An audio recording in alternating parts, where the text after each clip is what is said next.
press for being here. I'd also like to thank the press that's viewing by way of our live stream, as well as many other persons who may be viewing. This is a very important press event, and we hope to get our message out to the masses. I will read a press statement, and after I finish the statement, I will take some Q&A from the press.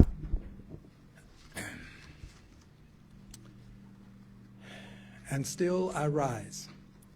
Today I stand before you with a heavy heart, burdened with great sadness.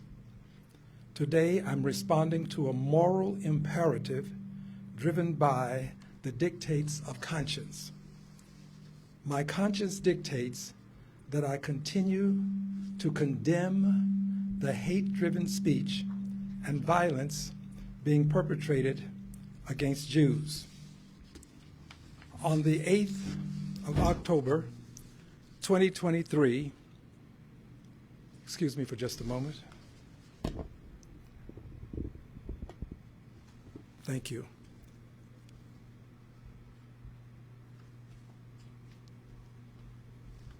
On the 8th of October 2023, I tweeted on the X platform the following. Former Majority Leader Rep. Steny Hoyer is right. Jews must have the right to live safely and securely in their ancestral homeland. I continued with, in this terrifying hour, I stand with them and I condemn the heinous terror attack in the strongest possible way, referring to the attack on Israel by Hamas.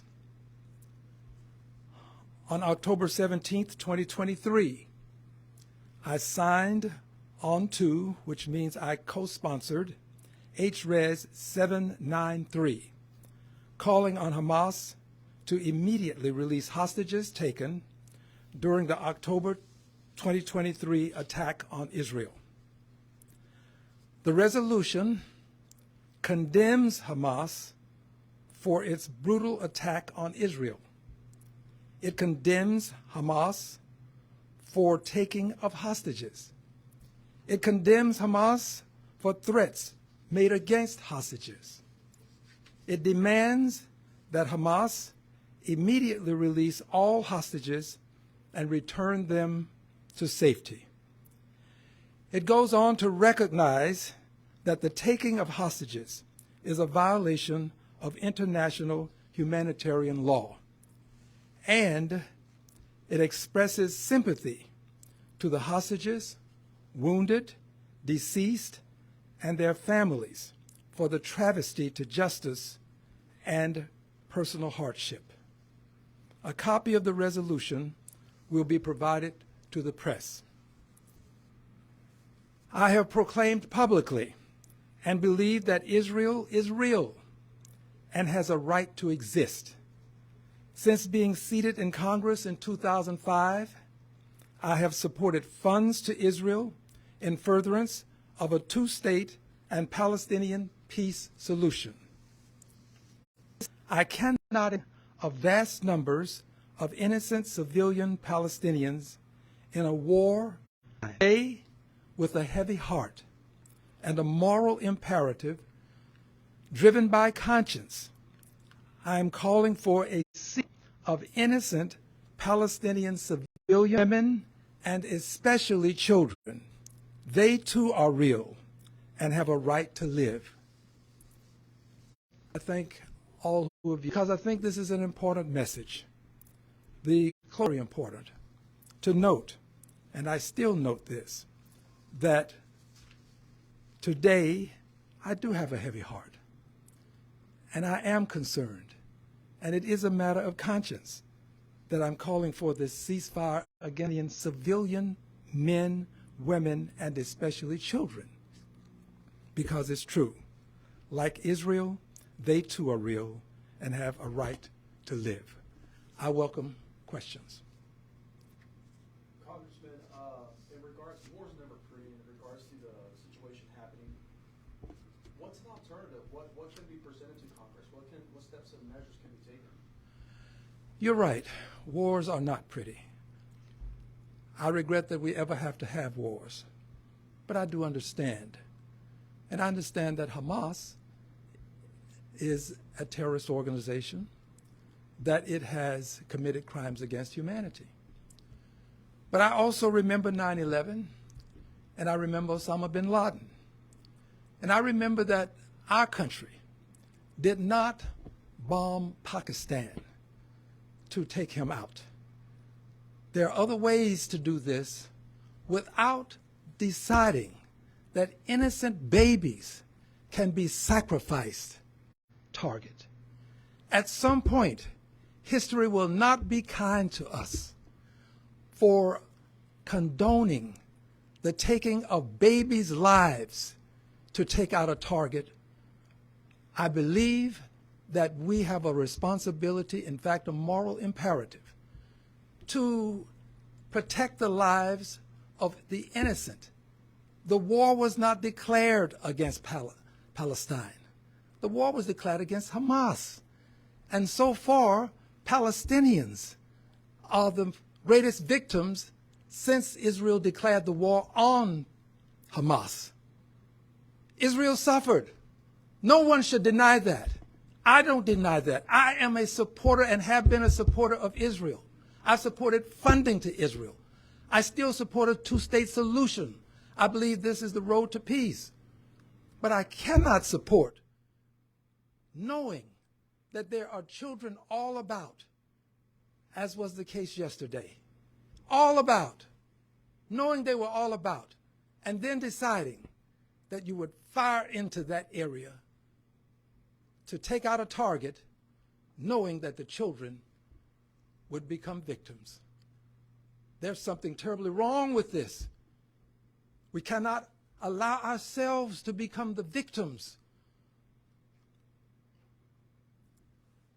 We can at some point, if we don't give serious thought to what we're doing, become that which we disdain. We can become that which we are fighting. I refuse to go there. I will not be a part of that history.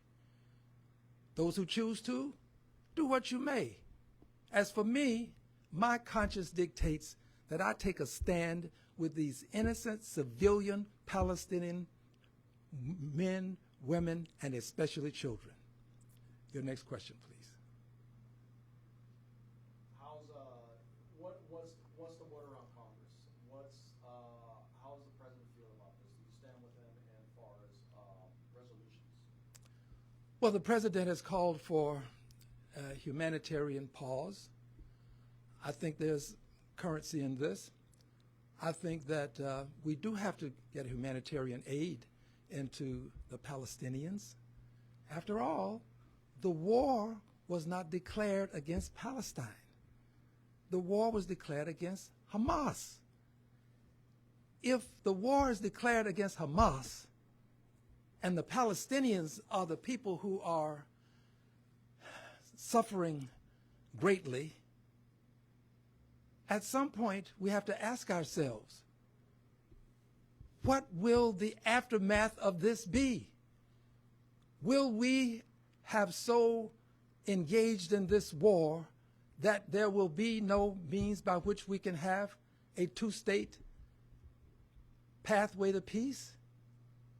With all of these babies that are being killed, and all of these other persons as well, there are people who are going to grow up with a memory, just as there are people in Israel who have memories.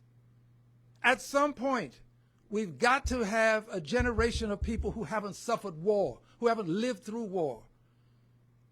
I don't think we will accomplish this by deciding to take targets out when we know, when it is known that there are innocent civilian men, women, and babies in and about that area who are likely to become victims.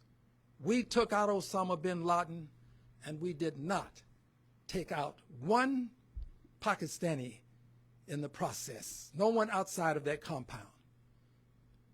There are ways to do this. We have intelligence that we share with the Israelis. I think that we should share that intelligence. I think that every one of those persons who did this dastardly deed in Israel ought to be brought to justice. Every one of them. And I think that you don't have to do it all in one day. We didn't take one day to get Osama bin Laden, but we got him. And I believe that there are ways to do this using our intelligence and time and not kill babies in large numbers, knowing that they are in the area where the target is. If you look at these photographs on television, these pictures of the rubble, at some point, there has to be a rebuilding of Gaza. We can't fund a war and then ignore the need for peace. At some point, you can win a war and lose the peace. We have to make sure that we prosecute wars in such a way that we can have peace at the end of the day. And if we're going to have peace, Gaza is going to have to be rebuilt. And what I'm saying to you in no way now means that I have some reason to say that Jewish people are at fault. That's not what I'm saying. What I'm saying is I support Palestinians too. I have supported Jewish people since I've been in Congress. I support Palestinians as well.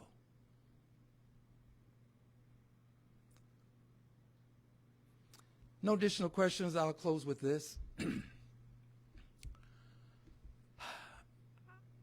I believe in peace.